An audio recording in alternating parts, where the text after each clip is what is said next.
Hey comic book friends, welcome back to Comic Book Corner, and of course guys, you're back with Mike Spider Slayer, and we're getting ready to do another comic book review. That's right guys, and today we're talking about Age of Ultron book number 2. That's right.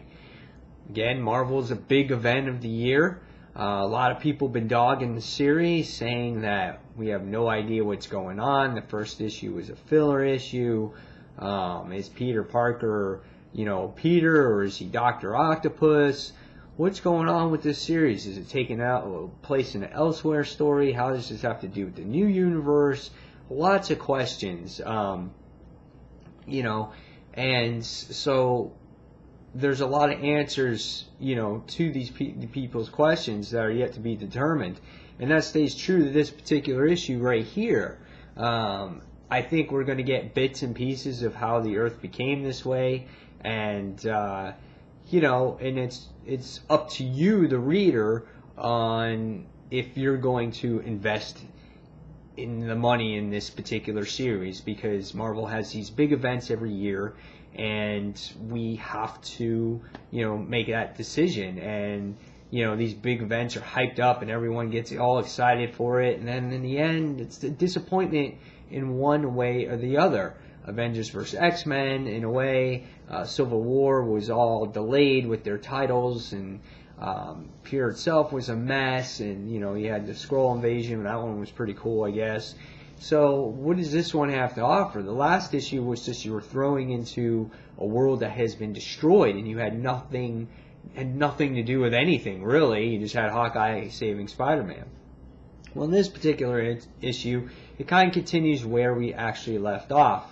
And when you see the particular book, it starts off with the world in chaos. Again, basically, like if you read Terminator or watch Terminator, it's kind of like that. The world is destroyed, it's in fire, Ultron's all over the place. There's like 3 of them, 4 of them, whatever there is of them. And this issue did not have a lot of dialogue, where the last issue had more dialogue. This had lots of visuals. The paneling was laid out pretty decently this time. I thought it was more impressed. I thought it was more impressive than last time with the paneling. The artwork was consistent to the last issue. Again, you see your Ultrons here. And then you got, our mystery character. You're not sure who this particular character is until you see this. And you're like, whoa, what is up with that? And that's Black Widow, and she's actually being held at gunpoint by, I guess, just a normal human being. And it's desperate times, and desperate times calls for desperate measures, and the guy wants anything that he can get from Black Widow. And basically, Moon Knight is her savior and takes out the guy, and in the end, Black Widow gets a Twix bar. That's the way it looks. And they go into this safe house, and Ultron, whatever he sees, he just eradicates. He just destroys it. People, whatever it is, he wants nothing to do with them. And in this issue, we see this safe house, and Moon Knight and Black Widow go to it. It's like a barber shop, and it's Nick Fury's old place. And they go downstairs, and they talk amongst each others, and then what happens is now we focus on to back to Peter Parker and how they just rescued him, and he talks about how he fell asleep and the next morning he woke up and the whole world has gone to shit. And in this part of the issue, you actually get to see a little bit of a flashback of how things happen. Not too much, you just see an instance of how, like, Ultron's ships or whatever it is just plowing into the buildings, into the cityscape, and everything was just falling apart. Spider-Man just sees it in his eyes. He's like, "Holy shit! What the hell is going on here?" And next thing you know is he just woke up and he didn't know what the hell was going on, and he was drugged. And there's 7,000 superheroes that were in New York City. And let's just say a handful of them have survived in this particular point. And then this whole time, again, you see how Spider-Man gets to the ship, and tries to find out what's going on, and you see like this mysterious character right up here. You're not too sure who that person is, but I guess we'll find out. And the whole time that they were talking, Captain America just sitting there, just like he did last issue, crying or whatever he was doing with his shield broken. But the whole time he's basically thinking, and they didn't have a plan, and basically what they have to do is come up with some kind of plan, and you know, survive is not one of them, because Peter was saying, you know, Tony was saying, well, we have to survive, and Peter's like, well, we have to come up with a plan. Surviving is not a plan.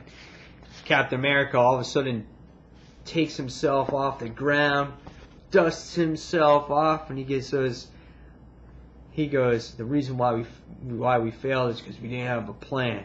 But we have a plan till now. This picture's a little weird though. He kind of looks like a drunk.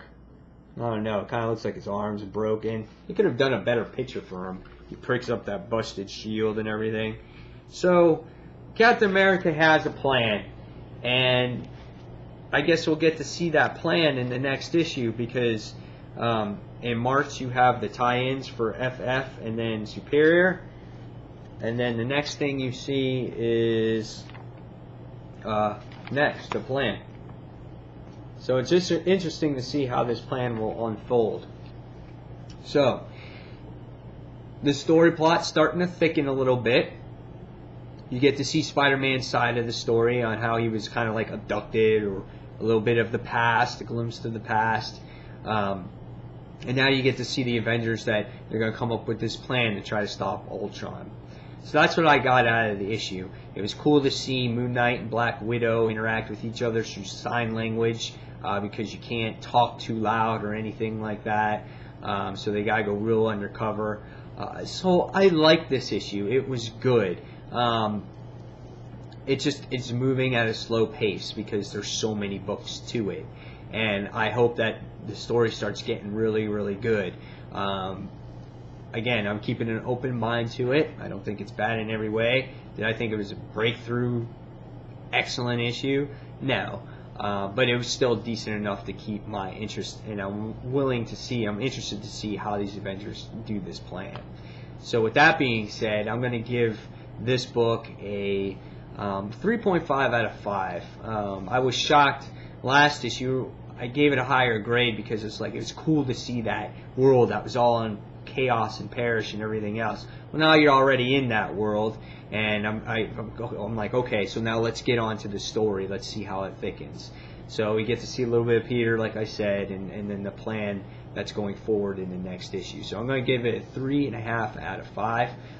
Decent story. I still think you should pick it up, and I think it's going to get better as time goes on. So guys, tell me your thoughts of Age of Ultron. Do you think this is a Marvel event worth reading, or are you just going to wait for the trade, or do you think it's going to suck? And what do you think of Captain America being a crying baby? And I don't know. Tell me what you think. And oh yeah, one more thing. I think that this is Peter Parker in this book. His personality seemed like Peter, and I really think it's Peter and not Dr. Octavius. So, alright, that's all I got for you guys. Hope you enjoyed the book, and hope you enjoyed the review. Until the next comic book review, this is Mike Spider Slayer signing off, and I'll see you guys real soon. Take care.